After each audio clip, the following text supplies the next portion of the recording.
शिवराज सिंह चौहान की सरकार ने लव जिहाद के खिलाफ कानून सबसे पहले बनाया और इसके बाद हरियाणा, यूपी, असम और कर्नाटक में कानून लाने की तैयारी चल रही है। लेकिन दूसरी तरफ लव जिहाद के सवाल पर सियासी घमासान शुरू हो गया है। कांग्रेस नहीं चाहती कि लव जिहाद के खिलाफ कोई कानून बने।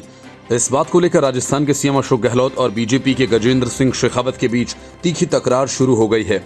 दूसरी तरफ महाराष्ट्र के मंत्री असलम शेख ने भी इस मामले में मोर्चा खोल दिया है। उन्होंने कहा कि महाराष्ट्र में ऐसे किसी कानून की जरूरत नहीं है। असलम शेख के इस बयान के बाद बीजेपी उन पर हमलावर हो गई है। महाराष्ट्र बीजेपी के प्रवक्ता राम कदम ने लव जिहाद के सवाल पर उद्धव ठाकरे को निशाने पर लिया और शिवसेना की चुप्पी पर सवाल उठाए।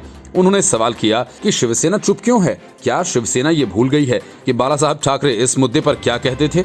उन्होंने साथ ही ये भी कहा कि कांग्रेस की ओर से लव जिहाद के समर्थन में दिए जा रहे बयानों का समर्थन नहीं किया जा सकता। लेकिन उद्धव ठाकरे लव जिहाद के खिलाफ किसी कानून के पक्ष में नहीं हैं।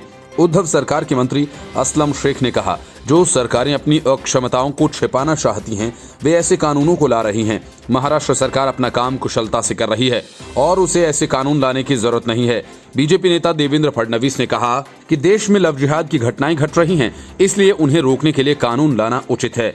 अशोक गहलोत ने कहा कि लव जिहाद बीजेपी के जरिए देश को विभाजित करने और सांप्रदायिक सौहार्द बिगाड़ने का बनाया गया शब्द है।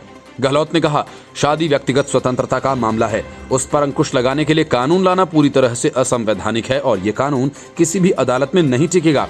यार में जिहाद की कोई जगह नहीं है। अशोक गहलोत पर पलटवार करते हुए गजेंद्र सिंह शेखावत ने कहा कि शादी अगर व्यक्तिगत स्वतंत्रता का मामला है तो फिर महिलाएं अपने मायके का नाम या धर्म रखने के लिए स्वतंत्र क्यों नहीं है?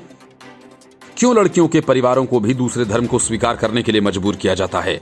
क्या धर्म व्यक्तिगत स्वतंत्रता की बात नहीं है? शेखावत ने गहलोत को निशाने पर लेते हुए कहा कि संगीता और गीता को फिरोजा या रईसा बनने के लिए क्यों मजबूर किया जा रहा है? अशोक गहलोत ने बीजेपी पर लव जिहाद शब्द रचने और सांप्रदायिक सद्भाव को खराब करने का आरोप लगाया तो फडणवीस ने पलटवार किया, ये सभी छद्म धर्मनिरपेक्ष लोग हैं। वे सोचते हैं कि हिंदुओं पर हमले करना, उन्हें अपशब्द बोलना धर्मनिरपेक्षता है।